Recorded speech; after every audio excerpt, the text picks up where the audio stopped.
뭐 8, 90점 득점이 되는 거고 그 통합까지 하면 100점이 될 수도 있고 통합은 경우에 따라서는 50점도 못 되는 50% 지지도 안 될 수도 있다 이런 얘기를 했어요. 그만큼 우리에게서 쇄신 절박한 것은 뭐냐면 지금 국민들 대다수가 비슷한 생각입니다. 뭐냐면은 이 문재인 정권 끝장내야 된다. 큰일 났다. 나라의 앞날이 걱정된다. 하는 것 하나. 그런데 이 보수 진영을 보면은 과연 우리가 믿음을 주고 미래를 맡겨도 될 만큼의 그런 관계라고 인식하고 있는가에 대해서도 그렇게 썩 좋은 점수를 주지 못하고 있어요. 그것이 사실입니다. 그래서 한국당이 처절한 쇄신이 필요하다. 그 부분이 제가 이제 강조하는 부분이고요. 이것은 이제 워낙에 뭐 다양한 여러 가지 문제가 있겠죠. 흔히 하는 얘기로 이제 인적 쇄신을 얘기합니다. 중요한 얘기입니다. 사람 보고 판단하는 거기 때문에. 그 다음에 지도적 쇄신, 뭐 이런 부분들을 얘기합니다.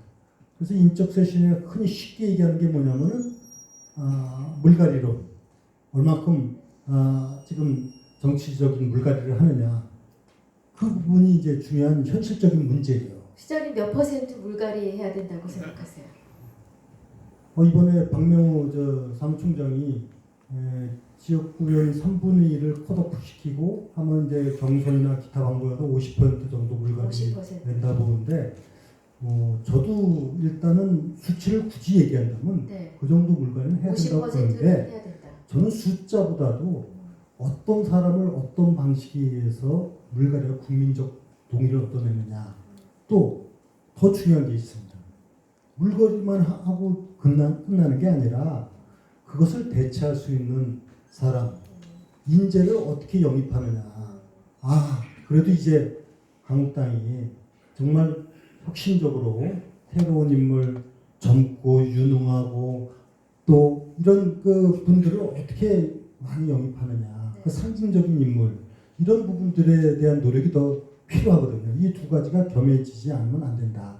그러면서 이제 각종 이제 당이 가고 오는 큰 방향들이 있지 않습니까? 네. 지금 뭐 정강 정책을 새로 바꾸고 이렇게는 아니더라도 우리는 앞으로 이렇게 하겠다는 대선언, 그리고 우리는 이렇게 앞으로 정치를 하겠다는 그 결의에 찬 의지, 이런 부분들을 갖고 선거 전에 가만히 국민 공감을 얻을 수 있다.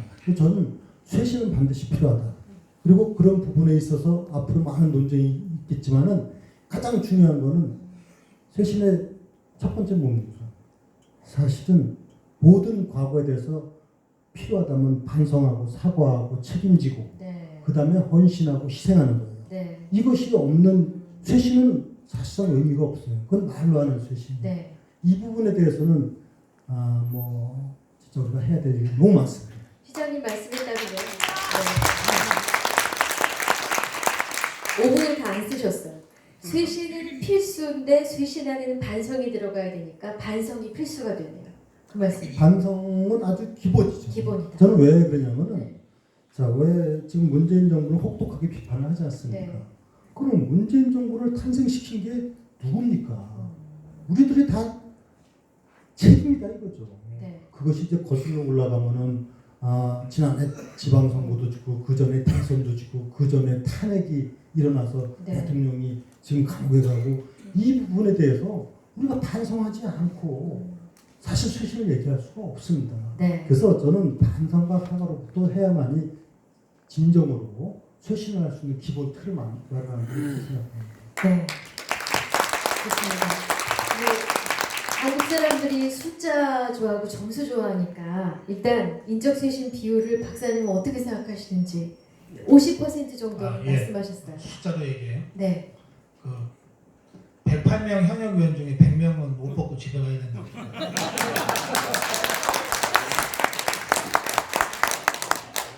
저희 자유한국당 의원들이 박사님을 보면 저승사자로 보이시죠? 아니 뭐 자기가 8명 중에 들어가면 되지. 너무 과한 거 아니세요? 아니 안 가요. 안 과하니까. 네. 박근혜 대통령 탄핵에 찬성표 던진 사람이 62명이라고 그러잖아요.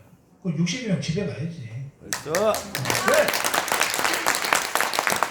자기가 대통령 뽑아놓고 그리고 집권당으로서 대통령으로 모셨던 사람을 탄핵했으니 감옥에 보냈으니까 자기도 최소한 못 벗고 집에는 가야지. 감옥까지는 못 가고.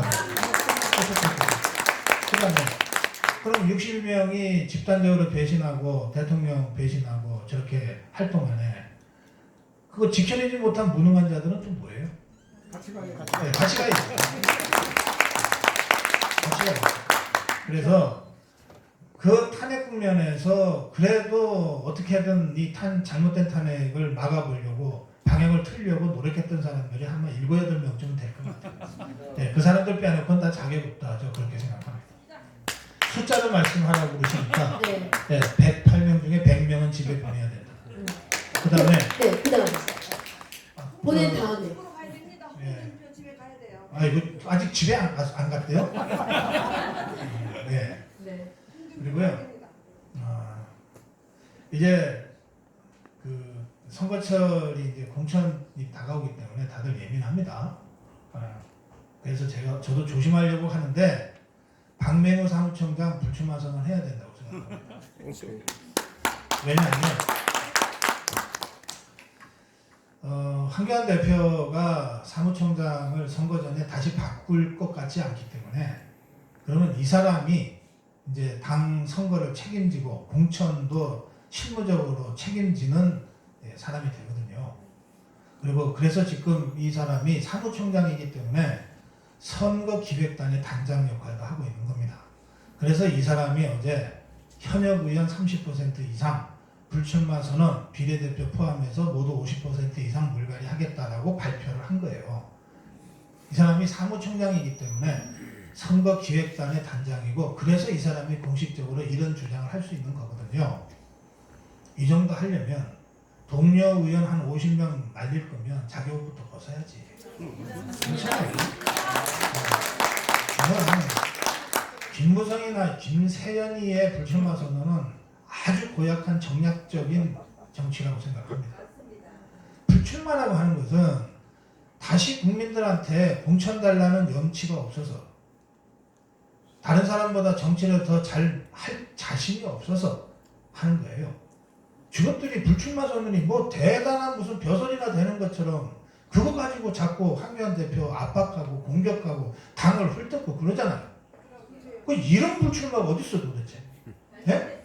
스스로 생각해서 정치를 더 할 자신이 없다, 능력이 없다 생각하면 조용히 어디 저 집에 가서 공부나 하고 다시 저 국민들 부를 때까지 반성하고 공부하고 기다려야지. 그게 뭐 대단한 거라고 그걸 가지고서 무슨 당을 좀비 정당이라고 그러고 말이에요. 예? 공천 과정에서 여의도 연구원이 무슨 불공정 게임이나 한 것처럼 예? 그래서 자기가 그걸 감시해야 되겠다고 시건방지게 그런 소리 나오고 이런 자들의 불출마는요 진정성이 없어요. 그건 불출마를 인정할 수도 없어요. 그건 난 불출마 안 받아줘야 된다고 생각해. 잘라버려야지.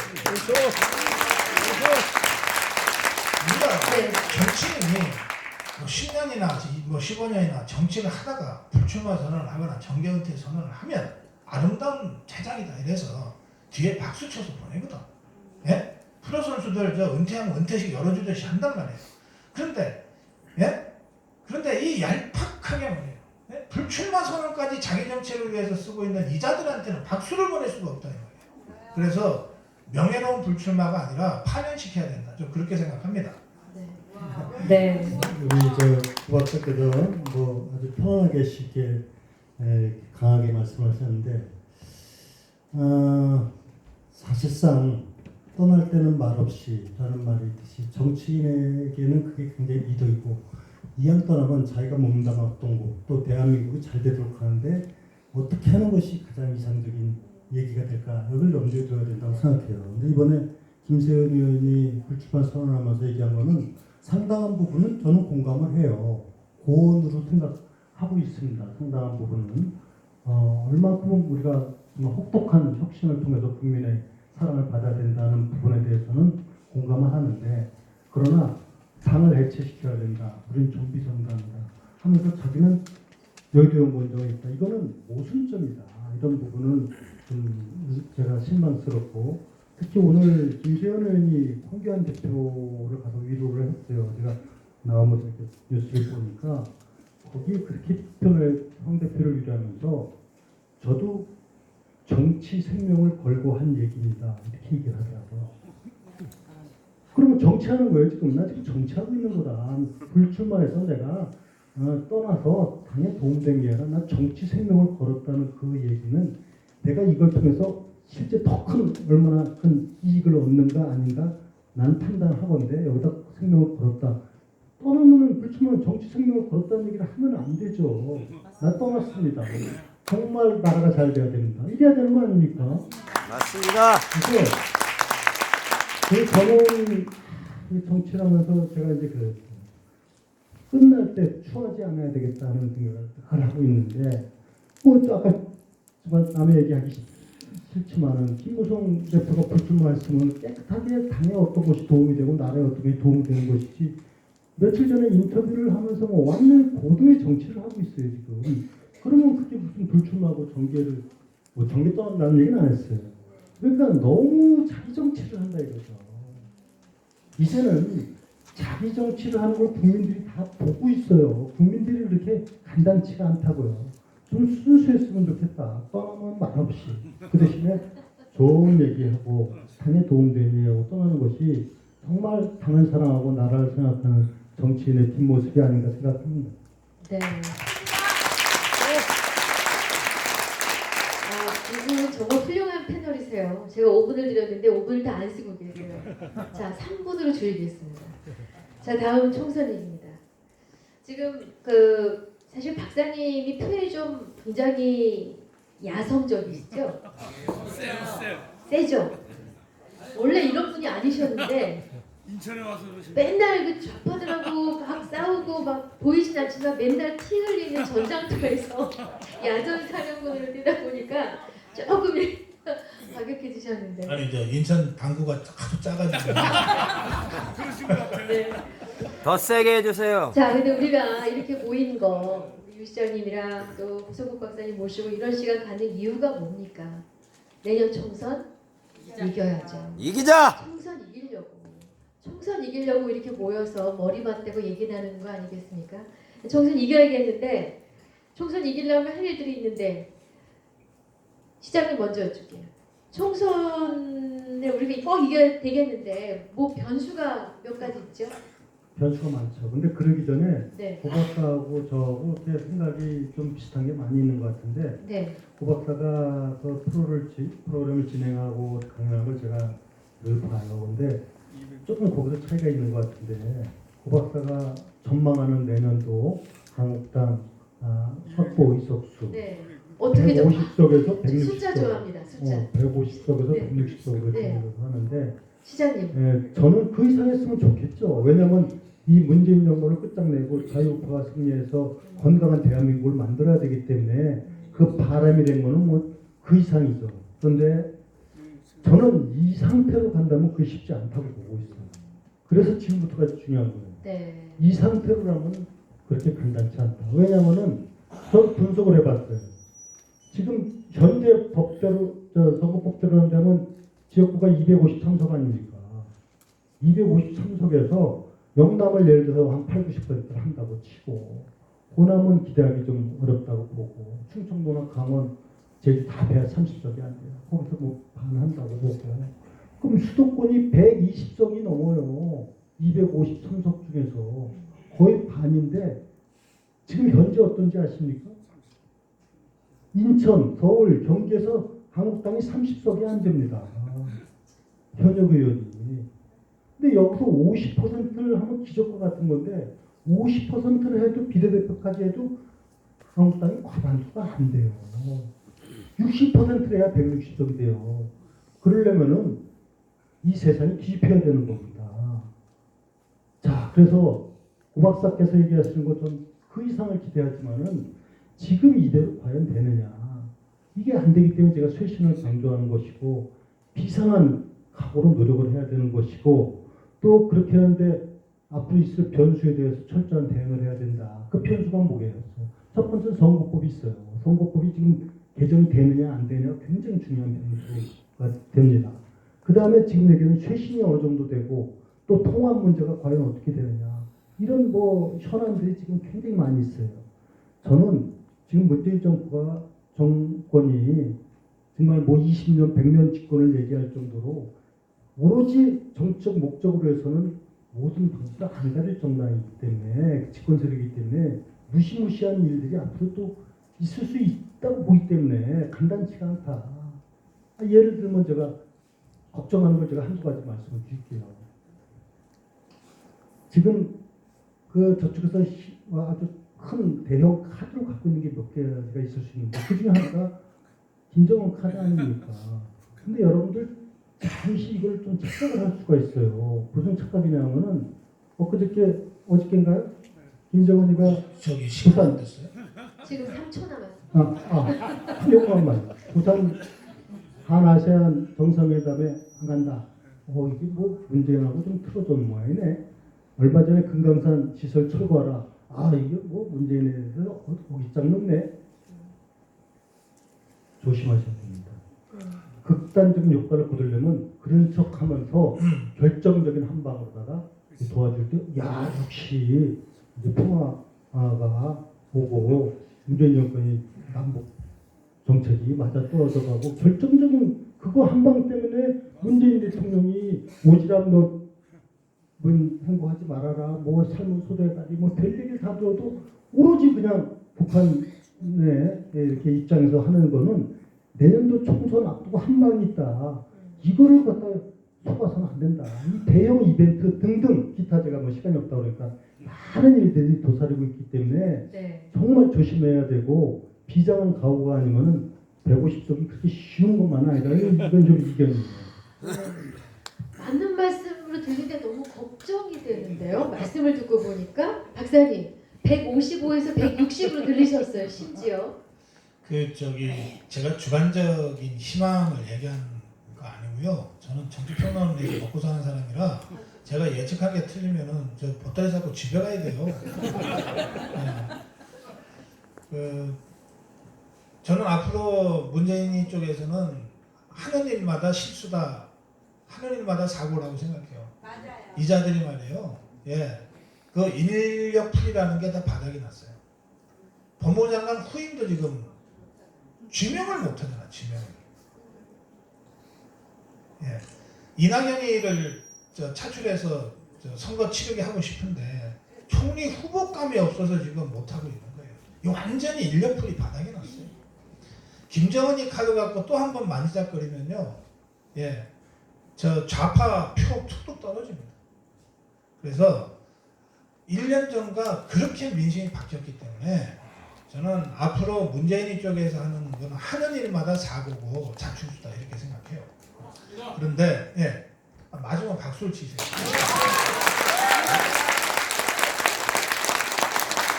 그런데 그런 손님 실수보다 제가 160석으로 예측하는 거는 그 객관적으로 두 가지 때문에 그래요. 첫째, 총선은 후보들이 하는 것이지만 그보다 더 중요한 게 있다. 대권 주자가 하는 거다. 대권 주자가 하는 거. 황교안이 전국적으로 후보 손들고 다니면서 유세하게 돼 있어요. 그러면 이제 한국당은 확고한 대권 주자가 치르는 선거예요. 근데 저쪽은 없어요, 그게. 민주당 쪽은 없다고요. 그나마 이낙연이 정도를 차출해야 게임이 되는데 조금 전에 말씀드린 대로 이낙연이를 차출할 가능성이 지금 별로 없어요. 후임도 없고 지금 마땅치가 않아요. 그리고 이낙연이를 차출을 해도 현직 총리니까 조사하면 프리미엄이 붙어서 잘 나오지만 갖다 뽑았다가 쓰면 어떻게 될지 아무도 몰라요. 그래서 이 한국당이 선거 전체를 치를 황교안이라는 카드를 갖고 있는 반면에 저쪽은 그 카드가 없다는 거예요. 그러니까 저쪽이 자꾸 황교안 죽이려고 그러는 거예요.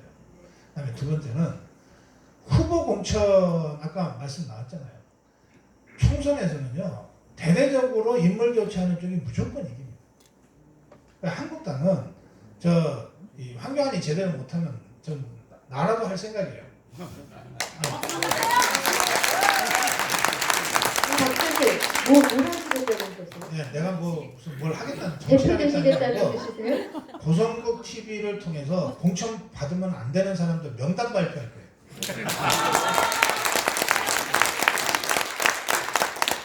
그리고요, 진짜 그때쯤 되면 전 지금까지 광화문 집회 가서 마이크 한 번도 안 잡았는데요.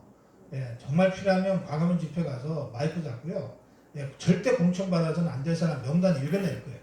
그렇게라도 해서 대대적인 인물 교체를 제가 할 겁니다.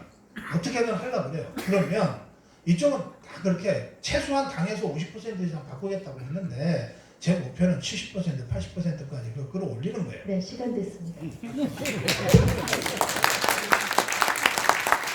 그래서 송 박사님이 밤 10시부터 또 고성국 TV 별밤을 생방송 진행하세요. 그래서 이제 토크를 마무리하는 단계에서 그렇다면 우리가 또 짚고 넘어가야 될 게 이제 우리는 앉아 계신 여러분들은 그리고 우리 유 시장님과 박사님 저는 뭐 해야 되나 앞으로 뭐 해야 되나 그죠? 어떻게 해야 되나 이 부분을 포함한 마무리 제언을 듣도록 하겠습니다.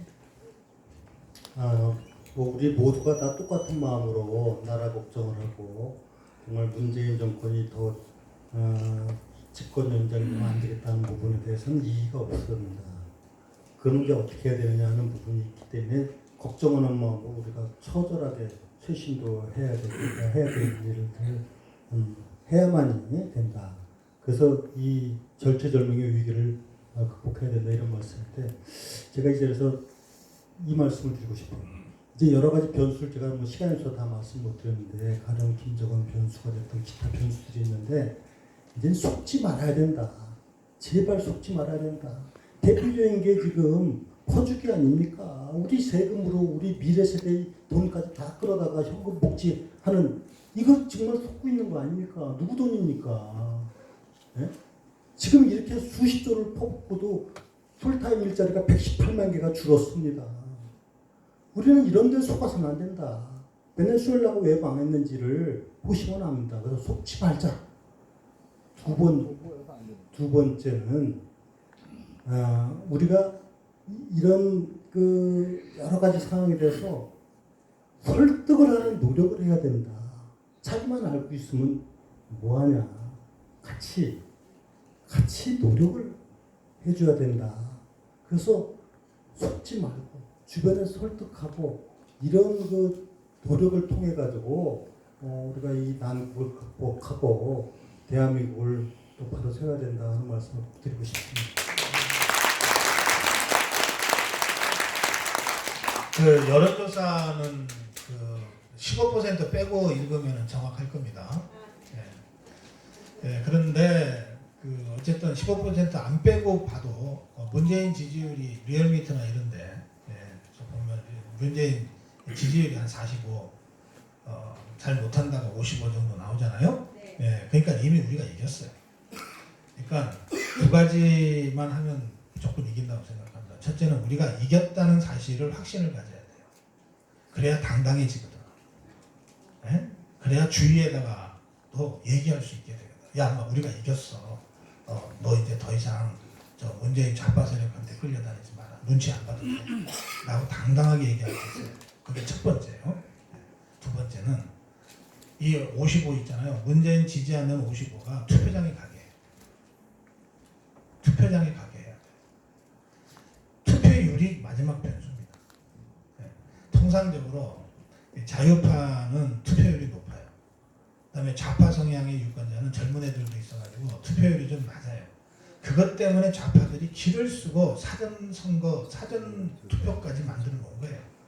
그것도 무지무지 쉽게. 전국 어디서나 그냥 신분증만, 자기 사진 있는 신분증만 갖다 대면 그냥 투표할 수 있도록 이틀씩이나 만들어낸 거예요. 좌파들은 자기들이 부족한 점을 메꾸기 위해서 이렇게 악착같이 수십 년간을 한 거예요. 그래서 통상적으로 좌파가 낮은 투표율을 보이는데 이 투표율이 자꾸 올라가고 있어요. 그러니까 이미 승부는 끝났지만 투표율에서 지는 수가 있어요. 그래서 저는 이제 지금부터 5달 동안 자유파가 해야 될 일은 문재인 반대하냐? 그러면 투표장 가자. 이 캠페인을 적극적으로 벌여야 통역하자 그 말씀하고 우리가 통통했습니다. 자, 주어진 시간이 짧기 때문에 지금 객석에 계신 여러분 중에 한 2분 정도의 질문을 받을까 합니다. 예, 질문 있습니다. 자, 제 첫 번째로 지금 손 드셨어요. 네. 질문이 아니고요. 네. 제안을 하겠는데요. 우선 이제 고성국 박사님 마이크를 좀 주시겠습니까? 네. 자, 질문을 짧게 부탁드립니다. 네, 네. 네. 저희 고성국 박사님이 자유우파의 길잡이가 돼주셔서 정말 감사드리고요. 엊그저께 황교안 대표님 이렇게 강하게 나오시니까 저희도 지금 의지할 때가 생긴 것 같아요. 그랬는데 지금 제가 볼 때는 이해찬이가 얘기한 뭐 100년 뭐 20년 그게요. 그냥 하는 말 같지는 않아요. 왜냐면은 지난번에 광화문 갔더니 전라도 사람이 올라와서 너무 반갑더라고요. 그래서 전라도에서 오셨네요. 그랬더니 그분이 하는 소리가 네 전라도도 좀 바뀌어지긴 해요. 그러면서 하는 소리가 거기 노령연금이 45만으로 올랐대요. 그래서 이런 거 볼 때 지금 800만 가구가 정부 보조금을 먹고 살고 지금 청년들이 청년 적립통장에 3개 부처에서 넣어주고 돈으로 계속 풀잖아요. 그러면은 어차피 뭐 우리나라 네. 사람들은 양심이 있기 때문에 네. 그냥 찍게 돼 있어요. 네, 시간이 없어서. 그러고요. 예, 저는 한나라당 국회의원들한테 진짜 아주 지금 제가 오늘 나온 이유가 그건데요. 네. 정권 전야라고 반 이상 찍어줬는데 그걸 갖다가 자기네들끼리 싸워가지고 정권 넘겨주고 지금 뭐 하는 짓들 좀 보세요. 그랬을 때 네. 내가 얘기하는 거는 뭐냐면은 국회의원을 저기 할 때 맞춤형을 뽑았으면 좋겠어요. 왜냐면은 지금 보세요. 전교조 그 민노총 지금도 5.18도 보니까는 나중에 보니까 거기가 된 게 121명이라는데 지금 등록 유공자 6,000명이라는 거예요. 그거 누가 해결할 잠깐만요. 그건 누가 해결할 거냐고요. 국회의원들이 그냥 앉아 있어요. 하나도 왜 이때껏 그 사건이 터지도록 가만히 있었냐고요. 네. 그래서 네. 네, 그런 거 볼 때 앞으로는 국회의원도 지금 법도 뭐예요? 맞춤형으로 뽑아달라. 맞춤형으로 해가지고 제대로. 예, 네. 그런 식으로 지금 법조계인들이 너무 많아서 아니요. 지금 제가 말할 기회가 없어서 그랬는데요. 그리고 기업을 통제하는 법률 항목이 2,100개 되니 그 네. 법을 그렇게 많이 만들어서 어떻게 하겠다는 거예요? 알겠습니다. 지금 시간이 그래서- 없으니까 네. 다른 분들께 기회를 좀 드릴게요. 사람 잘 뽑자. 맞춤형으로 분야별로 다 뽑자. 여기. 이렇게 해석했습니다. 자, 예, 한 분만 더 아까 먼저 드셨는데 전문 마이크가 저한테 왔기 때문에 제가 하겠습니다. 짧게 부탁드립니다. 짧게. 유권자들을 따지고 보면 눈과 같다고 저는 생각을 해요. 그러면 한국당에서 쇄신 통합 대안을 내놓는 것을 누군가를 해야 되는데 눈사람을 그냥 굴려요? 돌이 있어야 될 거 아니에요. 돌이 유권자들을 눈사람으로 봤을 때 누군가의 구심점이 있어서 우리 유권자들 인천서부터 굴리기 시작해서 가게에도 손님이 있는데 손님이 오더라고요. 그 일을 누군가 말로만 하지 말고 제가 질문할게 유정박님하고 고성국님께서 해줄 수 있겠는가 당당하게 말씀드리고 싶어요. 네. 감사합니다. 네. 여기요. 자, 여기 네. 질문이요, 질문. 마지막. 질문을 좀 받겠습니다. 질문. 네, 잠시만요. 먼저 하셨어요. 제가 봤습니다. 두 번째로 손 드셨어요. 네, 짧게 부탁드립니다. 네, 짧게 말씀드리겠습니다. 오늘 두 분 말씀 중에 제가 사회주의라는 용어가 왜 한 번도 안 나왔지 하는 그런 생각을 해봅니다. 그래서 두 분 시장님하고 우리 박사님 말씀에 좌파 우파 이런 말씀만 나왔는데 저는 지금 한국 사회를 위장된 사회주의다라고 지금 개인적으로 생각하고 있습니다. 그래서 겉으로는 자유민주주의 체제를 표방하고 있지만 지금 문재인 정부의 내용은 사회주의를 지향하고 있다. 전 권력을 행사할 수 있고 권한을 가진 사람의 70%가 사회주의자들이고 정부가 내놓는 각종 정책이 사회주의 정책입니다. 네. 자, 그러면 우리가 지금 이 상황에서 이 사회주의 정책을 우리가 극복하고 어떻게 지금 총선에 이길 수 있는가? 아까 박사님께서 투표 말씀을 하시고 그랬는데 네. 국민들이 지금 이 선거 전부터 해야 될 실천 방안 알겠습니다. 이런 거에 대해서 좀 박사님 네. 말씀해 주시면 고맙습니다. 네, 감사합니다. 마이크 좀 하나. 아, 지금 무대 질문을 더 받지 못하고요. 저희 스티커 보여주십시오. 스티커. 아, 여기 여기 있었군요. 여기서 그럼 질문을 다 받고 답변을 주시는 걸로 하겠습니다. 자, 시장님 하나 띄워주십시오. 지금 많아서 이게 여기서 하기에는 시간적으로 제한이기 때문에 간단하게 들어갈 때 주방에도 들어가 망설임 없이 설거지도 도와주신다고 하셨는데 가끔 설거지도 해요. 근데 이런 여기서 말씀드릴 사항이 우리 조국 대한민국을 살려주세요. 매립지 문제의 방향성을 듣고 싶습니다. 힘내세요. 먹고 사는 게 힘든데 어떻게 할까요? 보수 진보의 진영 논리에 대한 견해. 인천 지역 공천이 마음에 안 들면 어쩌나요? 또 경제 발전과 민주화를 나라인데 현재 국가가 위기입니다. 미래와 정치란 비전에 대한 무엇인가요? 생각해주세요. 정치란 무엇인가? 네. 문 대통령의 자질과 무능력에 대해서 어떻게 생각하십니까? 무능한 문재인 박살내 주세요. 대통령의 필요 덕목 세 가지. 고성국 박사님 잘생겼어요. 위대한 우리나라 다시 찾아주세요. 문재인 탄핵해주세요. 좌우파 국민들은 홍준표를 네. 어떻게 생각하는가? 뭐 인천의 중요한 현안이 뭐라고 생각합니까? 건강관리 비법은요. 네. 네. 박남춘 시장을 어떻게 평가하시는지. 우리 조국 대한민국 살려주세요. 유정복 정치 철학, 유정복 문재인 토론에 이런 질문이 나오길 원했다. 현재 어려운 상황에 대해 유 시장님은 뭐라 답하시겠는가? 네. 유 시장님 항상 인천시를 걱정하시고 많은 일을 하셨는데 앞으로 어떤 계획을 갖고 계십니까? 제가요 여기 시간상 여기 다 읽었거든요. 고 박사님이 정치란 무엇인가? 아까 질문에 대해서 답변을 하셔야 될 것 같은데. 박사님이 답변을 먼저 하고 일어나셔야 될 시간입니다. 네. 먼저 가요? 네, 먼저 가셔야 돼요. 마지막 답변이라 그러니까 제가 잠깐 하겠습니다. 근데 왜 일어나야 되지 마지막에? 네, 제가 저 10시부터 고성국의 별밤을 생방송 해야 되니까 그러면 저 때문에 막 쫓겨서 가시는 건 너무 아깝잖아요. 그러니까 제가 요 답변 드리고 먼저 일어나서 갈 테니까 양해하시고 이제 우리 유정보 시장님하고도 편하게. 예. 제가 좌파라고 그랬지 공산주의자라고 안 한 이유는 있어요. 왜냐하면 사회주의 공산주의라고 하는 이유는 북한은 저게 제대로 된 공산주의가 아니거든. 저거는 사이비 무슨 종교 집단 뭐 이런 수준이에요. 네. 네, 그리고 한국의 좌파도 옛날에 자생적 공산주의자들이 있었어요. 근데 김문수가 전향선언하고 나서 다 없어졌어요.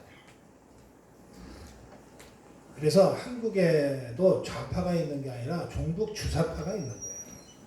그리고 이 종북 주사파는 사회주의 공산주의도 아닌 아주 이상한 변종인 북한 김정은 집단을 따르는 자들이에요.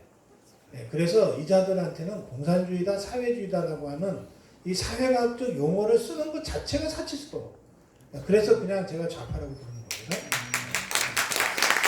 그리고 이제 우리가 뭐 할 거냐 이거잖아요. 자주 모여야 돼요. 자주 모이는데 이게 맨날 그러니까 선거 5달 동안 사실 생각 같아서는 5달 150일 동안 내내 광화문에서 천안용성 했으면 좋겠어. 네, 그러면은 총선 승리는 따는 당상이지. 그게 안 되잖아요. 그리고 언덕설안에 그렇게 하는 것도 불가능하잖아요. 그래서 제가 12월 적당한 때를 잡아서 우선 여의도에 100만 모이는 건 그것대로 해야 됩니다. 그래서 패스트트랙 저지하고 그리고 나서 지소미아 파기도 우리가 막았고 패스트트랙도 막았다 이러면서 승리를 확인하고 총선 승리를 다짐하는 12월 달에 대집회를 대대적으로 광화문에서 하고 올해 투쟁을 마무리해야 돼요. 그리고 저는 3월 1일 집회를 제안합니다.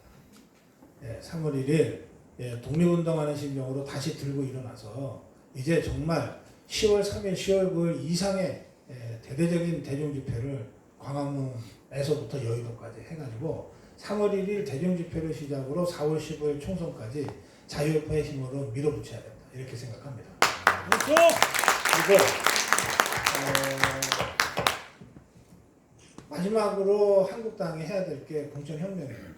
공천혁명인데 아까 여러 가지 말씀하셨는데요. 저는 이를테면 법조인 총량제 이런 것도 도입해야 된다고 생각해요. 뭐 판검사들이 뭐 그렇게 많아 정치에. 네? 그냥 총량 한 10% 총량제 같은 거 해야 된다고 생각해요. 그래야 아까 말씀하신 정말 대한민국을 구하기 위해서 필요한 각계각층의 인물들이, 예? 그냥 이렇게 비례대표 배려받아서 오는 게 아니라 당당하게 지역구 공천받아서 국회에 들어올 수 있거든요. 그리고 그럴 때 저는 제가 여러 차례 얘기하지만 저 김상진이나 오상종이나 강민구 같이 지난 3년 동안 내내 아스팔트에 나가서 좌파들하고 머리 터지게 싸운 사람들, 이 사람들 상징적으로 꼭 공천 줘야 돼요. 투쟁하면 보상이 있다. 이걸 우리가 보여줘야 된다고 생각해요. 네, 저는 그런 방식의 대대적인 제가 구체적으로 이 세 사람 이름을 거론하는 이유가 있어요. 이 사람들은요, 한국당 공천 100날 넣어봤자 그 스펙 이런 거 따지면은요, 아예 서류 심사에서 떨어지는 사람들이야. 네? 정말 아스팔트 전사들밖에 없어요. 그 경력이 아스팔트에서 저 집회 100번 이런 거밖에 없어, 경력이. 네? 그러니 그 한국당의 기존의 무슨 공천 기준 있잖아요. 뭐 이런 거를 갖다 대면 서류 심사 1차에서 떨어져. 그래서 내가 다른 사람들은 사람 이름을 거론 안 하지만 3년 동안 좌파들이 이 폭정을 저지를 때 무너져가는 나라 세우려고 온몸으로 버틴 이 아스팔트 전사들, 대표적인 이 세 사람 중에 최소한 한 명은 상징성을 가지고 공천해야 된다. 저 그렇게 주장하는 겁니다. 그런 방식으로 아래로부터의 자유파에게 투쟁 열기를 수렴하고 받아들이는, 그걸 표현하는 공천혁명이 돼야 된다. 그렇게 하면 무조건 이긴다. 제가 그렇게까지만 제가 말씀드리겠습니다. 예. 네. 자, 그러면 우리 박사님, 네, 고성욱 박사님 먼저 가시게 됐는데 여러분 양해 부탁드리고 박수 부탁드립니다. 고맙습니다. 이제 우리 시장님하고 오붓하게 둘이서. 예. 제가 질문 하나. 네. 질문해 주십시오. 네. 네. 김세현 의원이요. 3선했잖아요. 여정원장이고. 그 사람도 재산이 많은 뭐 그탈만 해요. 저희 아버지가 김진재 국회의원인데 대로 이어받아가지고 40년을 했죠. 먹어요. 40년. 그리 했고요. 오해하기만 하겠습니다. 그래서 네. 네. 여기 이제 많은 질문들을 주셨는데 네. 이 얘기예요. 우리나라 세계에서 유례가 없는 경제 발전과 민주화를 족한 나라인데 현재 국가가 위기고 대한민국의 미래와 비전에 대한 생각, 또 보수 진보의 진영 논리에 대한 견해, 또 유정복 정치처럼 앞으로 어떤 계획을 갖고 있는지 이걸 묶어서 그냥 간단하게 말씀을 드릴게요. 왜냐면 제가 갖고 있는 기본적인 생각을 피력하는 게 좋을 것 같습니다. 네.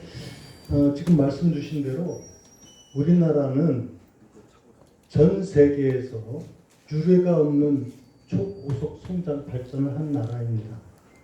2차 대전 후에 산업화와 민주화에서 성공한 유일한 나라가 대한민국이에요.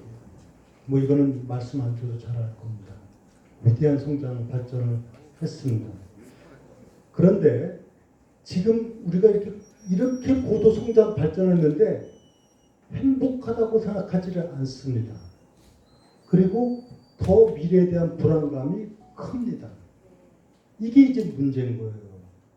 분명히 전 세계가 부러워할 정도의 고도 성장 발전을 했는데 행복 지수는 OECD 국가에서 꼴찌입니다. 이거는 정치인들이 심각하게 반성을 해야 될 부분입니다. 네. 정치의 잘못이 큽니다. 왜 정치의 잘못이 크냐? 사실은 민주주의 국가에서는 자유민주 체제에서 시장 경제의 논리에서 국민이 중심이 되는 나라가 되고 국가가 그것을 뒷받침해주고 지원해주고 대외적인 문제를 해결해주는 것이 가장 이상적인 국가예요. 근데 우리는 국가 관여가 너무 커요. 국가 간섭이 너무 커요. 정치가 모든 걸 하려고 그래요. 여기에서 고통을 받는 겁니다. 예를 들어서 지금 우리가 대통령이 대외적인 것 잘하고 경제 문제 잘하고 안보 문제 걱정 않도록 하면 왜 우리가 광화문에 나가야 됩니까? 왜 이런 일을 해야 됩니까? 정치가 국민을 고통스럽게 하는 겁니다.